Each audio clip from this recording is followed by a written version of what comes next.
الرحمن الرحیم رب اشرح لی صدری ویسر لی امری واحلل عقدۃ من لسانی یفقہوا قولی۔ شان مصطفیٰ صلی اللہ علیہ وآلہ وسلم نشریات کے اس سیگمنٹ میں خواہش ہماری یہ ہے کہ ایک حصہ اس کا ابھی اور ایک حصہ کل کی نشریات میں سیرت سرکار دو عالم صلی اللہ علیہ وآلہ وسلم، آقا صلی اللہ علیہ وآلہ وسلم کی زندگی سٹیپ بائی سٹیپ یہ آپ کی خدمت میں عرض کریں۔ اب ظاہر ہے یہ تو ناممکن سا کام ہے 20 منٹ میں 30 منٹ میں 30 سالوں میں 30 صدیوں میں بیان کرنا، ظاہر ہے، لیکن ایک کوشش یہ ہے کہ میں سب سے پہلے تو اپنے آپ کو رکھوں اس فہرست میں، اس صف میں، اور پھر جتنے ہمارے دیکھنے والے ہیں بچے ہیں خاص طور پہ، ذرا ایک اجمالی خاکہ ذہن میں آ جائے کہ سرکار دو عالم صلی اللہ علیہ وآلہ وسلم کی ولادت سے لے کے پھر ان کی زندگی میں کب کب کیا کیا بڑے بڑے میجر واقعات ہوتے رہے، بڑے بڑے واقعات ہوتے رہے، وہ آپ کی خدمت میں عرض کریں تاکہ پورا ایک خاکہ ذہن میں آ جائے۔ یہ ارادہ ہے انشاءاللہ۔ تو سرکار دو عالم صلی اللہ علیہ وآلہ وسلم کی زندگی کا ایک حصہ ابھی اور جو بقیہ حصہ ہے وہ انشاءاللہ کل کی نشریات میں آپ کی خدمت میں ہم پیش کریں گے، ہمارے ساتھ رہیے گا انشاءاللہ۔ دیکھیے جس طرح میں نے کہا، میں ہمیشہ کہتا ہوں جو عشق محمد کا طلبگار نہیں ہے انسان صحیح صاحب کردار نہیں ہے۔ سرکار دو عالم صلی اللہ علیہ وآلہ وسلم کی ذات کا معترف ہونے کے لیے مسلمان ہونا ضروری نہیں ہے، انسان ہونا ضروری ہے بھائی۔ اور اس کا ثبوت ہے، اس کا ثبوت یہ ہے کہ دنیا میں جتنے بھی بڑے محققین نے تعصب کی اینک کو ذرا سا سائڈ پر رکھ کے آقا صلی اللہ علیہ وآلہ وسلم کی ذات گرامی کا جائزہ لیا، وہ معترف ہوا ہے۔ دنیا کا مشہور و معروف مصنف ہے، نام مائیکل ہارٹ، ایک اپنی بڑی مشہور کتاب لکھی، کتاب کا عنوان تھا دی ہنڈریڈز، کیا مطلب دنیا کے 100 عظیم ترین انسانوں کا ذکر۔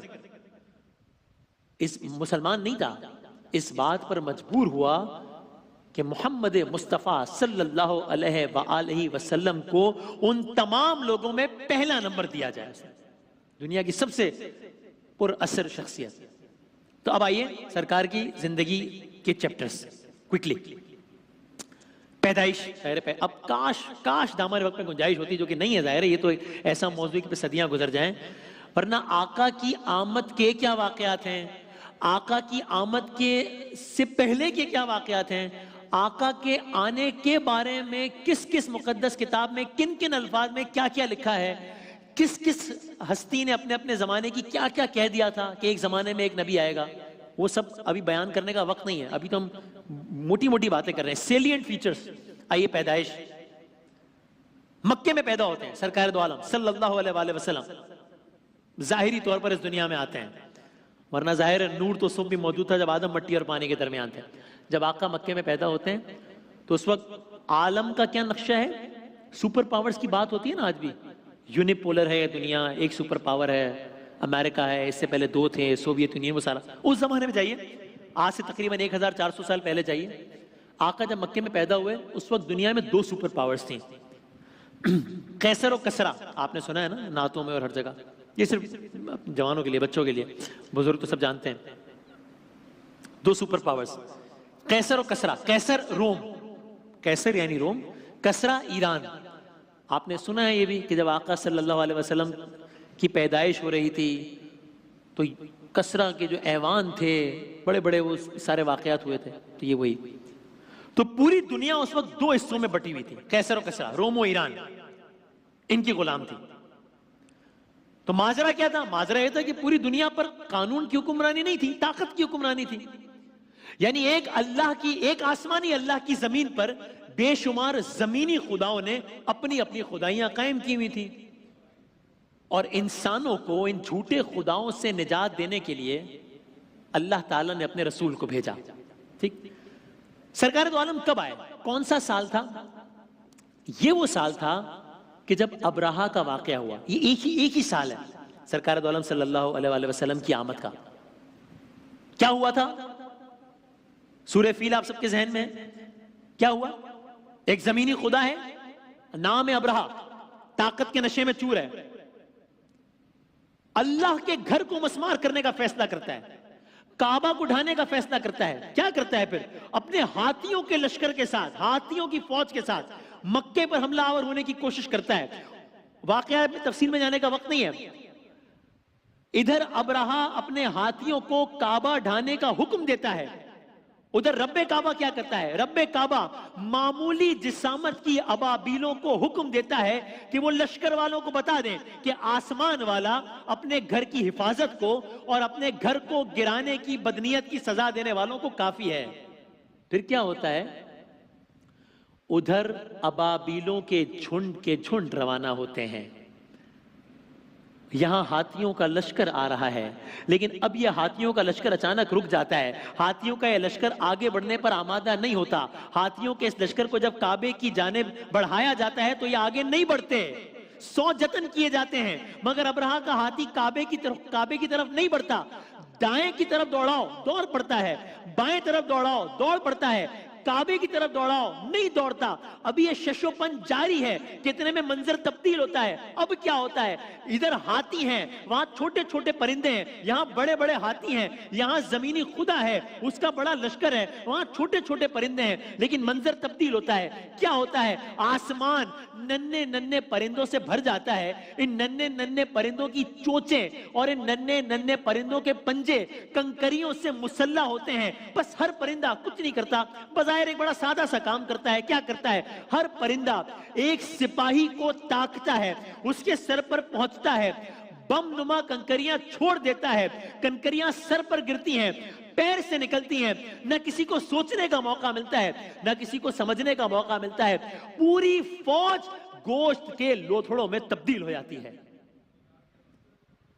ایک ابابیل ہاتھیوں کے لشکر کو تہس نہس کر دیتی ہے۔ اگر کل تک، ایک جملہ کہہ دو، اگر کل تک کسی کو یہ واقعہ سمجھ میں نہیں بھی آتا تھا، اگر کوئی اتنا بدبخت تھا کہ اس واقعے کا منکر بھی تھا، تو چھوڑ دے اس واقعے کو ایک لمحے کے لیے، آج آ جائے، 2020 میں آ جائے۔ کیا 2020 میں جب یہ دنیا چاند پر پہنچ گئی ہے، جب یہ ایٹمی دنیا ہے، جب روبوٹک دنیا ہے، جب ٹیکنالوجی کی دنیا ہے، جب ہائیبرڈ وارفیئر کی دنیا ہے، 5th جنریشن اور پتہ نہیں کیا کیا ہے، کیا آج کے دن کی، اس وقت کی، اس لمحے کی، جب میں آپ سے براہ راست آج بروز 29 اکتوبر جمعرات کے دن تقریباً 11:10 پر آپ سے بات کر رہا ہوں، کیا آج کی یہ حقیقت نہیں ہے کہ اس پوری دنیا کا نظام رک گیا ہے، تہس نہس ہو گیا ہے، پلٹ گیا ہے، الٹ گیا ہے، سب حیران ہو گئے ہیں؟ کس کی وجہ سے؟ ایک ایسی چیز کی وجہ سے جو نظر ہی نہیں آ رہی، کورونا کہتے ہیں، نظر نہیں آ رہا، لیکن دنیا کا نظام تہس نہس ہو گیا ہے۔ 1 ملین افراد مر گئے ہیں، سب سے زیادہ اس ملک میں مرے ہیں جو ٹیکنالوجی کے حوالے سے سب سے آگے مانا جاتا ہے، سب سے زیادہ اس ملک میں مرے ہیں جس کے پاس ہر طرح کی پاور ہے۔ تو اگر کل تک کوئی اس واقعے کا منکر تھا بھی، جو ابھی میں نے عرض کیا کہ یہ کیسے ہو سکتا ہے، ڈزنٹ میک سینس، لاجیکل نہیں لگ رہا، ابابیل چھوٹے سے ہاتھیوں کے لشکر کو تباہ کر دیا، تو بھائی 2020 کی حقیقت یہ ہے کہ ایک نہ نظر آنے والی چیز نے پوری دنیا کے نظام کو روک دیا ہے۔ بہرحال یہ سارا واقعہ کیوں بیان کیا؟ قرآن میں یہ واقعہ ہے، سورہ فیل، آپ سب جانتے ہیں۔ تاریخ میں اس واقعے کا جو سال ہے یہ عام الفیل کہلاتا ہے۔ عام الفیل، آپ نے ایک سنا ہے عام الحزن، غم کا سال، عام الفیل ہاتھیوں کا سال، فیل یعنی ہاتھی۔ تو یہ واقعہ میں نے کیوں بیان کیا؟ بیان تو ہم سیرت رسول کر رہے تھے، یہ واقعہ کیوں بیان کیا؟ کہ ادھر یہ واقعہ ہوتا ہے، اس سال کو عام الفیل کہا جاتا ہے، کعبے کو ڈھانے کا منصوبہ ناکام ہوتا ہے، ساتھ ہی اللہ تعالیٰ کعبے کی حفاظت کا ہمیشہ کے لیے ایسا انتظام فرماتا ہے کہ میرے آقا احمد مصطفیٰ محمد مصطفیٰ صلی اللہ علیہ وآلہ وسلم اسی سال اس دنیا میں آتے ہیں، ایک ہی سال ہے۔ عیسوی کیلنڈر کے حساب سے، جس طرح ابھی 2020 ہے، وہ 571 AD تھا، 571 اپریل کا مہینہ تھا۔ اب آقا کی ولادت ہو گئی، آگے بڑھتے ہیں، اگلا مرحلہ کیا ہوتا ہے؟ عربوں میں ایک رواج تھا، عربوں کے شرفاء میں ایک رواج تھا۔ کیا وہ رواج؟ یہ تھا کہ وہ اپنے جو نو مولود تھے، جو بچے تو پیدا ہوتے تھے، ان کی پرورش کے لیے، ان کی صحت کے لیے، ان کی تندرستی کے لیے، ان کو سٹرونگ بنانے کے لیے، ان کی زبان کی فصاحت و بلاغت شہروں میں کرنے کے بجائے وہ دور دراز دیہات میں کرواتے تھے۔ ایک رواج تھا کہ جب اگر کوئی بچہ اس دنیا میں آیا تو دائی آتی تھی، ان کا کام ہی ہوتا تھا، پروفیشن ہوتا تھا، بچوں کو لے کر جاتی تھی دیہات میں، اور وہاں ایک خاص ماحول میں بچے کی پرورش ہوتی تھی۔ تو آقا اس دنیا میں آ گئے، اب ظاہر ہے آقا کی پرورش کون کیا کرے گا، آقا کو کوئی کیا سکھائے گا، یہ سب تو صرف ظاہری اعتبار سے ہو رہا ہے بہرحال۔ تو اب اسی رواج کے مطابق کچھ دائیاں امیروں کے بچے حاصل کرنے کے لیے مکے میں آئے۔ یہ میں نے کیا کہا، امیروں کے بچے، یعنی کہ ہر دائی کی خواہش یہ ہوتی تھی کہ میرے ذمے کسی ایسے بچے کی پرورش آئے جس کا، اگر میں اپنے الفاظ میں کہوں، جس کا فائنینشیل بیک گراؤنڈ بڑا تگڑا ہو، تاکہ مجھے اس کا فائنینشیل کمپنسیشن اچھا ملے، اچھی رقم ملے مجھے اس کی اجرت کی۔ سب کی یہ کوشش ہوتی تھی کہ امیروں کے بچے مکے میں آئیں دائیاں۔ لیکن جب سردار مکہ کے یتیم پوتے کی خبر ان کو ملتی، یہ میں سرکار دو عالم کی بات کر رہا ہوں، تو جب ان کو یہ معلوم ہوا کہ یہ جو بچہ ہے، چونکہ آپ سب جانتے ہیں محمد بن عبداللہ نام ہے نا سرکار دو عالم صلی اللہ علیہ وسلم کا، تو آپ کے والد محترم، آپ سرکار دو عالم کے اس دنیا میں آنے سے پہلے آپ کے والد دنیا سے چلے گئے تھے، یتیم تھے سرکار۔ تو جو دائیاں آئی ہیں، دیکھیں میں سٹیپ بائی سٹیپ چل رہا ہوں، پہلے آقا کی ولادت اور اب اس کے بعد کا واقعہ۔ تو اب جب یہ آئی ہیں دائیاں مکے میں، تو بظاہر کوئی یہ نہیں چاہ رہا کہ اس بچے کو گود دے۔ کیوں؟ اس لیے کہ سوچ سب یہ رہے کہ یتیم بچہ ہے، پھر تو مالی مسائل بھی ہوں گے، کفالت کے مسائل بھی ہوں گے، فائنینشیل کمپنسیشن بھی اچھا نہیں ملے گا۔ بہرحال ہوا کیا، سب دائیوں کو بچے مل گئے۔ ایک دائی تھی، نام حلیمہ تھا، دائی حلیمہ۔ اچھا، دائی حلیمہ ویسے بھی بظاہر غربت کی انتہا پر تھیں، غربت کی انتہا پر تھیں، یعنی جب قافلہ جا رہا تھا سب کی سواریاں بہت اچھی تھیں، ان کی سواری اتنی اچھی نہیں تھی، سب کا مالی پس منظر اچھا تھا، ان کا اتنا اچھا نہیں تھا۔ سب دائیوں کو بچے مل گئے، ایک دائی تھی نام حلیمہ تھا، غربت کی انتہا پر تھی، اور دولت مند بچے تو سب نے لے لیے۔ تو جب دولت مند بچوں کے حصول میں ناکامی ہوئی ان کو، تو بڑی مایوس ہوئی بظاہر کہ سب کو بچے مل گئے، مجھے کوئی بچہ نہیں ملا۔ واپس جانے والی تھی، مایوس واپس لوٹ رہی تھی کہ ان کو عبداللہ کے یتیم کی خبر ملی، سرکار دو عالم صلی اللہ علیہ وآلہ وسلم کی۔ آقا پر نظر پڑی، دیکھتی رہ گئی، گویا کائنات کی دولت مل گئی ہو۔ بچے کو گود لیا، دائی حلیمہ نے سرکار دو عالم صلی اللہ علیہ وآلہ وسلم کو گود لیا، اور ان کو گود میں لیتے ایک عجیب اطمینان محسوس کیا، خوشی سے سرشار ہو گئیں اور اپنے قافلے میں لوٹ آئیں۔ تو اب کیا ہوا، سب کو ایک ایک بچہ مل گیا، دائی حلیمہ کو سرکار دو عالم مل گئے۔ شوہر نے بچہ دیکھا، دائی حلیمہ کے شوہر کہنے لگا یہ بچہ تو خیر ہی خیر ہے، مجھے لگتا ہے یہ بچہ ہمارے خاندان میں برکتیں لائے گا۔ بہرحال قصہ مختصر، اب یہ قافلہ روانہ ہو رہا ہے، یہ قافلہ واپس جا رہا ہے، دائیوں کا قافلہ واپس جا رہا ہے۔ ابھی سرکار دو عالم صلی اللہ علیہ وآلہ وسلم آئے ہیں دائی حلیمہ کے پاس، اور حالات تبدیل ہونا شروع ہو گئے۔ کیا مطلب، ان کی وہ اٹھنی جو اتنی لاغر تھی کہ اکیلی دائی حلیمہ کا وزن نہ اٹھا پاتی تھی، اب میاں بیوی دونوں کا وزن اٹھانے لگی۔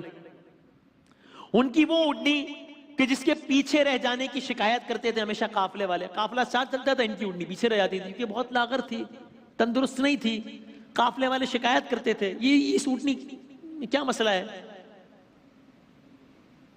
آج وہی اٹھنی تیز رفتاری سے سب سے زیادہ آگے نکل جا رہی ہے، یہ کیا ہوا ہے؟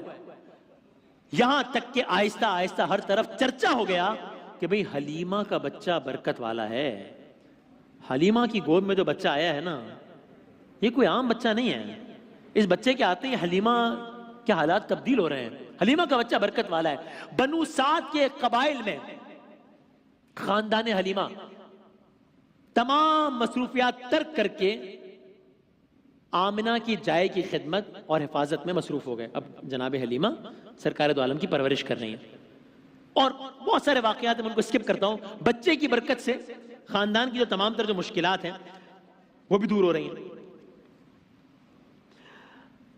اور یہی وہ مقام ہے کہ سرکار نے اپنے رضائی بہن بھائیوں کے ساتھ بچپن کے ایام اب یہاں گزارے، ٹھیک، ولادت، بچپن، یہاں تک کہ آپ صحت مند ہو گئے، بہترین فصاحت و بلاغت سے کام لینے لگے، اور آپ کو واپس آپ کی والدہ کے پاس پہنچا دیا گیا۔ یہ سارا فیز اوور ہو گیا، اور اس کے بعد چونکہ خاص عمر کے بعد ظاہر ہو بچے دائیاں اپنی ان کے والدین کے حوالے کر دیتی تھیں، سرکار کے والد تو نہیں تھے، حضرت عبداللہ کا انتقال ہو گیا تھا تو والدہ کے حوالے کیا۔ تو اب سرکار کا یہ چیپٹر کمپلیٹ ہوا، والدہ کے حوالے کیا. ٹھیک. اب سرکار دو عالم صلی اللہ علیہ وآلہ وسلم کی عمر مبارک کتنی ہے؟ آگے بڑھتے ہیں. 6 سال. 6 سال کے محمد صلی اللہ علیہ وآلہ وسلم کی واپسی پر جب واپس آئے ہیں تو ان کی والدہ، آپ سب جانتے ہیں والدہ کا نام جناب آمنہ، ان کی والدہ ان کو لے کر، سرکار کو لے کر اپنے شوہر یعنی جناب عبداللہ کی قبر کی زیارت کرنے مدینہ گئی. سرکار واپس آئے دائی حلیمہ کے یہاں سے، جناب آمنہ حضرت عبداللہ کی قبر کی زیارت کرنے کے لیے سرکار دو عالم کے ہمراہ مدینہ گئیں. سفر سے جب واپس آ رہے تھے، ابھی مدینے سے کچھ دور تھے، ایک مقام تھا، نام تھا ابوا، جگہ کا نام تھا ابوا. یہ وہ مقام تھا کہ جہاں حضرت آمنہ کی دوران سفری طبیعت اچانک خراب ہو گئی. ساتھ میں کون تھی؟ ایک خدمت گار تھی، نام تھا ام ایمن، تیمارداری میں مصروف ہو گئی. بس اس وادی میں ان کے علاوہ کوئی اور موجود نہیں تھا، ان 3 کے علاوہ، سرکار دو عالم جناب آمنہ حضرت ام ایمن. یہاں تک کہ طبیعت اتنی بگڑی کہ حضرت آمنہ کو یقین ہو گیا کہ اب ان کی زندگی کا چراغ بجھ جائے گا. حالت سفر میں ہیں، سرکار کے والد پہلے ہی جا چکے ہیں، والدہ کا یہ عالم ہے، دوران سفر سرکار کی عمر ہے 6 سال. اب جب انہیں یقین ہو گیا کہ میں اس دنیا میں نہیں رہوں گی، تو یہ وہ موقع تھا کہ انہوں نے اپنے 6 سال کے لخت جگر کو، سرکار دو عالم کو اپنے سینے سے لگایا. اور یہ اس پر بھی پورا ایک چیپٹر ہو سکتا ہے، دامن میں گنجائش نہیں ہے. اپنے سینے سے لگایا، روئیں، کہنے لگی دیکھو بیٹا ہر آنے والے نے جانا ہے، میں تو جا رہی ہوں اس دنیا سے، لیکن اے محمد مجھے یقین ہے ایک دن وہ ضرور آئے گا جب تم ایک بہت بڑے آدمی بن جاؤ گے. اور بس اسی اسنا میں سرکار دو عالم صلی اللہ علیہ وآلہ وسلم کی والدہ بھی اس دنیا سے چلے گئی. تو اب سن ہے 6 سال کا، یتیم ہونے کے ساتھ ساتھ اب یسیر بھی ہو گئے ہیں سرکار. باپ کا انتقال پہلے ہی ہو گیا ہے، اب والدہ محترمہ بھی اس دنیا میں نہیں ہے. اور جب ہم آگے بڑھیں گے تو آپ یہ سنیں گے کہ یہاں یہ واقعہ ہوا مقام ابوا پہ. میں ایک لمحے کے لیے آپ کو آگے لے کر جاؤں، فاسٹ فارورڈ کریں ہم 57 سال بعد. سرکار دو عالم حجت الوداع کے موقع پر جب مدینے سے روانہ ہوئے، تب بھی آپ عام رستے سے ہٹ کر آپ نے خاص طور پر یہ رستہ اختیار کیا، ابوا کا راستہ اختیار کیا، اور اپنی والدہ کی قبر کی زیارت کی. اور پھر آپ پر وہی کیفیت تھی جو آپ پر 57 سال پہلے تعریف ہوئی تھی. یہ آگے واقعہ آئے گا دوبارہ. 12 تو 6 سال کے ہو گئے اور اب والدہ بھی اس دنیا چلے گئے. اب کیا ہوا؟ اب اس یتیم و یسیر بچے کی کفالت عرب رواج کے مطابق ان کے دادا، نام حضرت عبد المطلب، محمد بن عبداللہ بن عبد المطلب. حضرت عبد المطلب کا کیا روٹین ہے؟ اس بچے کو سرداران قریش کی مجلسوں میں خانہ کعبہ میں لے کر آتے ہیں، اپنے سامنے بٹھاتے ہیں، پشت مبارک پر ہاتھ پھیرتے جاتے ہیں، کہتے جاتے ہیں یہ بچہ سرداروں کا سردار ہے، یہ بچہ امیروں کا امیر ہے. لیکن کیا ہوتا ہے؟ دادا کا سایہ بھی 2 سال سے زیادہ سلامت نہیں رہا. تکرار کر دوں میں، پیدائش سے پہلے والد کا انتقال، 6 سال کی عمر میں والدہ، اور اب جب مزید 2 سال آگے بڑھے یعنی کہ 8 سال کے ہیں، تو اب دادا جو کفالت کر رہے تھے ان کا بھی سایہ اٹھ گیا ہے. اب کیا ہوا؟ اب ان کے چچا حضرت ابو طالب، حضرت علی کے والد، حضرت ابو طالب کی زیر سایہ آ گیا، جہاں انہیں ابو طالب کی شکل میں باپ اور فاطمہ بنت اسد کی شکل میں ماں کا پیار ملا. آگے بڑھتے ہیں. حضرت ابو طالب تجارت کرتے تھے، تاجر ہونے کے ناطے شام کے سفر میں روانہ ہوئے. شام کے سفر پر گئے، کیسے ہو سکتا تھا کہ اپنے جان جگر محمد مصطفیٰ صلی اللہ علیہ وآلہ وسلم کو ساتھ نہ لے کر جاتے؟ تو اب سرکار زیر کفالت ہے جناب ابو طالب کے، شام پہ جا رہے ہیں، سفر تجارت کی غرض سے جا رہے ہیں، سرکار دو عالم کو ساتھ لیے جا رہے ہیں. یہ قافلہ شام کے راستے میں ایک جگہ پر رکا ہے، ایک عیسائی بحیرہ راہب ہے، اس کی خانقاہ کے قریب ابھی یہ قافلہ پہنچا ہے. تو اس خانقاہ کا ایک ملازم، یا آج کل کے الفاظ میں ایک نوکر، وہ آتا ہے اور قافلے والوں سے کہتا ہے کہ بھئی راہب نے آپ لوگوں کی دعوت کا انتظام کیا ہے، یہ قافلہ آیا رکا ہے، تو راہب نے مجھے بھیجا ہے کہ ان کی دعوت کرتے ہیں ہم. دعوت قبول فرمائیے. دعوت قبول کی گئی, سب کھانے پر جمع ہو گئے. اب جب سب کھانے پر جمع ہو گئے, اس راہب نے ایک سوال کیا. کیا سوال کیا؟ سوال کیا کہ یہ سب لوگ تو آ گئے ہیں, قافلے میں کوئی رہتا تو نہیں ہے؟ حضرت ابو طالب کہتے ہیں کہ ہاں میں اپنے بیٹے کو باہر چھوڑ کر آیا ہوں, بھتیجے کو, اونٹوں کی نگرانی اور سوال میں باہر چھوڑ کر آیا ہوں. وہ اصرار کرتا ہے کہ نہیں, اسے یہاں بلائیے. راہب کی فرمائش پر جب آپ تشریف لائے تو وہ جو راہب ہے, عیسائی راہب ہے, وہ مبہوت ہو کر اس معصوم بچے کو دیکھنے لگا. پوچھا یہ کون ہے؟ کہا میرا بھتیجا ہے. تب اس راہب نے, چونکہ میں نے ابتدا میں کہا تھا کاش وقت ہوتا تو بتا دیں کہ کس کس کتاب میں کس کس انداز سے آقا کی آمد کا بتایا جا چکا تھا, ہر مقدس کتاب میں. تب اس راہب نے رسول اللہ صلی اللہ علیہ وآلہ وسلم کی پشت مبارک پر مہر نبوت کو دیکھا, آپ سے بہت سے سوالات کیے, اور حضرت ابو طالب سے کہا دیکھو اس بچے کو شام نہ لے جانا, اس بچے کو فوراً واپس لے جاؤ, اس بچے کی دن رات حفاظت کرو, کہیں یہود اس کو کوئی ضرر نہ پہنچا دیں. اس بچے کی شان آنے والے وقتوں میں بہت بلند ہوگی. یہ ایک اہم واقعہ. اب آگے بڑھتے ہیں. کیا ہوا؟ سرکار دو عالم صلی اللہ علیہ وآلہ وسلم نے حضرت ابو طالب اور فاطمہ بنت اسد کے زیر سایہ بچپن سے لڑکپن اور لڑکپن سے جوانی میں قدم رکھا. سفر تجارت پہ جاتے رہتے تھے. عرب رواج کے مطابق مکے کی ایک بہت دولت مند خاتون ہے, نام کیا ہے؟ جناب خدیجہ سلام اللہ علیہا. ان کا مال تجارت لے کر شام کا سفر کیا. اللہ نے ان کی تجارت میں بہت برکت عطا فرمائی. حضرت خدیجہ نے اپنے غلام ساتھ بھیجا تھا, نام تھا میسرہ. میسرہ نے دن رات حضرت محمد کے ساتھ رہا تھا. وہ سرکار دو عالم کے فضائل, شرافت, ایمانداری, دیانت, تجارت, ذہانت سب کچھ دیکھا. واپس آئے سفر تجارت سے, یہ سارا ماجرا جناب خدیجہ سے بیان کیا. تو جناب خدیجہ نے آگے بڑھ کر آپ کو نکاح کا پیغام بھیجا, جو سرکار نے قبول کیا, اور آپ ان کے نکاح میں آ گئے. آگے بڑھتے ہیں مزید. پھر کیا ہوا؟ اب سرکار دو عالم صلی اللہ علیہ وآلہ وسلم کی عمر مبارک ہے 35 سال. خانہ کعبہ کی تعمیر نو, ریکنسٹرکشن کا فیصلہ ہوا. کیا طے ہوا؟ طے ہوا کہ ہر فرد, ہر قبیلہ اس تعمیر میں صرف اور صرف حلال مال صرف کرے گا. تعمیر کے لحاظ سے کعبے کو تقسیم کیا گیا. ہر قبیلے نے اس بابرکت تعمیر میں حصہ لیا, یہاں تک کہ کعبے کی تعمیر مکمل ہو گئی. اب آیا معاملہ حجر اسود کی تنصیب کا. لڑائی ہو گئی, جھگڑا ہو گیا, قبائل کا اتحاد انتشار میں بدل گیا. کیوں؟ ہر قبیلہ چاہتا ہے یہ سعادت مجھے حاصل ہو کہ حجر اسود میں نے نصب کیا ہے, ہمارے قبیلے نے نصب کیا ہے. کوئی قبیلہ منصب سے دستبردار ہونے کو تیار نہیں ہے. یہاں تک کہ بات اتنی بڑھ گئی, آوازیں اونچی ہونے لگیں, محبتیں نفرت میں بدلنے لگی. عرب رواج کے مطابق خون کے پیالے لا کر رکھے گئے, جس میں ہاتھ ڈبو ڈبو کر قبائل اس بات کا حلف اٹھانے لگے کہ مر جائیں گے لیکن حجر اسود اپنے سوا کسی دوسرے کو نصب نہیں کرنے دیں گے. تب کسی نے یہ مشورہ دیا کہ دیکھو ایسا کرتے ہیں, ایک فیصلہ کرتے ہیں. کیا ایسا کرتے ہیں؟ کل صبح جو فرد سب سے پہلے خانہ کعبہ میں داخل ہوگا نا, اسی کو یہ اختیار دے دیتے ہیں کہ وہ جو فیصلہ کرے وہ سب کو قبول ہے. سب مان گئے. اگلی صبح کیا ہوا؟ کعبے میں مصطفیٰ داخل ہوئے صلی اللہ علیہ وآلہ وسلم. سب سے پہلے خانہ کعبہ میں آپ داخل ہوئے. اب یہ سارے لوگ جو دیکھ رہے ہیں, جو لڑ رہے تھے کل تک, سرکار دو عالم کو دیکھا, ان کے چہرے کا انتشار اعتماد میں بدل گیا. یعنی سب جانتے تھے اب جو بھی ہوگا اچھا ہوگا, اب جو بھی فیصلہ ہوگا وہ انصاف پر مبنی ہوگا, اب جو بھی فیصلہ ہوگا وہ سچ پر مبنی ہوگا. چہرے کھل اٹھے, منہ سے بے اختیار نکلا, ارے دیکھو صادق اور امین آ گیا.